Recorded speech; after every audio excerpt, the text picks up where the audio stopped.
ചേട്ടാ പിന്നെ ഒരു കാര്യം ചോട്ടെ, ഈ നവീൻ അറക്കൽ എന്താ ഈ അറക്കൽ അറക്കൽ കുടുംബം? അറക്കൽ എന്നുള്ള കുടുംബം ഇത് കേട്ടറിയില്ലേ? സേവ്യർ അറക്കൽ, അറക്കൽ മാധവനുണ്ണി, അറക്കൽ അബു, നവീൻ അറക്കൽ, ഇതൊക്കെ എന്ന് പറഞ്ഞു കഴിഞ്ഞാൽ ആ ഒരു ഹൈലൈറ്റിന് വേണ്ടി ഞാൻ കൈന്നെടുത്തിട്ടല്ല എന്റെ ഫാമിലി നെയിമാണ്. നവീൻ തോമസ് ആണ് ശരിക്കുള്ള പേര്, പക്ഷെ നവീൻ അറക്കലിന് ഇട്ടപ്പോ ഒരു വെറൈറ്റി ആയിട്ട് തോന്നി. പിന്നെ അല്ലാണ്ട് ഗാംഭീര്യം ഉണ്ട് ഓക്കെ. അറക്കൽ ഇപ്പൊ ചിലരെന്നെ അറക്കെന്നല്ല അറക്കൽ എന്ന് വിളിക്കും. അറക്കലേ എന്തേ എവിടെയാണ് ഫാമിലി നെയിം പറഞ്ഞ് വിളിക്കാറുണ്ട്. പിന്നെ എന്താ ഒരു വെറൈറ്റി ആയിട്ട് തോന്നി. പക്ഷെ വെറൈറ്റി ആണ്, നമുക്ക് പെട്ടെന്ന് നവീൻ അറക്കൽ ചേട്ടൻ ഹൈലൈറ്റ് ആയി നിൽക്കുന്നുണ്ട്. ജെൻസി പിള്ളേര് പറഞ്ഞ പിന്നെ ഓക്കെ ചേട്ടാ, അതുപോലെ തന്നെ ഫാമിലി ലവ് മാരേജ് ആണെന്ന് കേട്ടു. അതെ. എങ്ങനെയുണ്ട് മോൾ? എങ്ങനെയുണ്ട് മോൾ? അല്ല പറയണ ലവ് മാരേജ് ആണ്. മോള് മോനൊക്കെ ഇപ്പൊ എന്താ ചെയ്യുന്നത്? ആദ്യം ലവ് മാരേജ്. വൈഫ് ഞങ്ങൾ ഇപ്പൊ കല്യാണം കഴിഞ്ഞിട്ട് ഏകദേശം ഒരു 19 20 19 ഇതുപോലെ അറിയില്ലേ? ഇല്ല അങ്ങനെയല്ല, ഈ വർഷങ്ങൾ കൂടുന്തോറും മറവി. എന്തായാലും മോൾക്ക് ഇപ്പൊ 19 വയസ്സായി. 19 വയസ്സായി മോളുണ്ടോ? അതെ. എന്റെ ചർമ്മം കണ്ടാൽ അങ്ങനെ പ്രായം തോന്നിക്കുന്നില്ല. 19 വയസ്സായ മോളുണ്ട്. പിന്നെ മോന് ഇപ്പൊ ഇതിലോട്ട് കിടക്കുന്നു. മോളിപ്പോ BBA സെക്കൻഡ് ഇയർ. മോനിപ്പോ 8ാം ക്ലാസ്സില്. മോളുടെ പേര് നേഹ, മോന്റെ പേര് നിവേദ്. വൈഫ് ടീച്ചറാണ്, ഗ്രിഗോറിയൻ പബ്ലിക് സ്കൂളിൽ ടീച്ചർ. ഈ ലവ് മാരേജ് അപ്പൊ എങ്ങനെയായിരുന്നു? വീട്ടില് സമ്മതിച്ചാ? പിന്നെന്താ കഷ്ടം. ഇതാണ് ചോദിക്കണത്. അടി ഉണ്ടായോ, എങ്ങനെയുണ്ട്?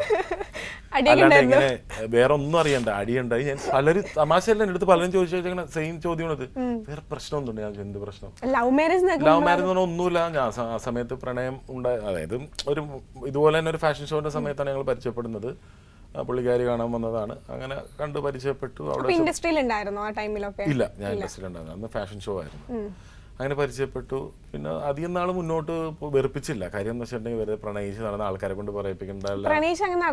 എന്തിനാണ് പ്രണയം? നമ്മൾ കാര്യങ്ങൾ തുറന്നു പറയുക, അല്ലാണ്ട് വെറുതെ എന്താ പറയാ പുറകെ മണിപ്പിച്ച് നടന്നിട്ട് ഒരു കാര്യമില്ല ഇന്നത്തെ കാലത്ത്. നമുക്ക് കാര്യങ്ങൾ ഓപ്പണായിട്ട് തുറന്നു പറയുന്ന ഒരാളാണ് ഞാൻ. എനിക്കിഷ്ടമാണ്, ഇങ്ങോട്ട് ഇഷ്ടമുണ്ടാന്ന് എനിക്കറിയില്ല, എൻ്റെ കാര്യങ്ങൾ ഇങ്ങനെയാണ്.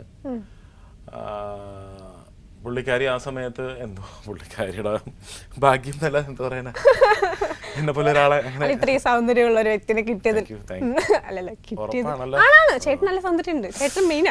സഞ്ജനനെ കാണാൻ രസമൊക്കെ ഉണ്ട്. ജെൻസി പിള്ളേരുടെ ഒരു പ്രത്യേക ഭംഗി അങ്ങോട്ടും ഇങ്ങോട്ടും പോഴ്ത്തിക്കൊണ്ടിരിക്കണേ. അപ്പോ അങ്ങനെ ഞാനത് പുള്ളിക്കാരുടെ സംസാരിച്ചു. അപ്പോൾ അങ്ങനെ എൻ്റെ വീട്ടിൽ സംസാരിച്ച് കഴിഞ്ഞപ്പോൾ കുഴപ്പം. ആ സമയത്ത് മോഡലിംഗ് ഉണ്ടെങ്കിൽ തന്നെയും ഞാൻ വർക്ക് ചെയ്യണമായിരുന്നു. റിലയൻസിലായിരുന്നു ഞാൻ വർക്ക് ചെയ്തുകൊണ്ടിരുന്നത്. റിലയൻസ് ഇൻഫോകോമിൽ വെബ് ഗൈഡായിട്ടായിരുന്നു വർക്ക് ചെയ്തുകൊണ്ടിരുന്നത്. അപ്പോൾ അതിനിടയിലാണ് ഈ മോഡലിംഗ് പരിപാടികളൊക്കെ ആയിട്ട് പോയിക്കൊണ്ടിരുന്നത്.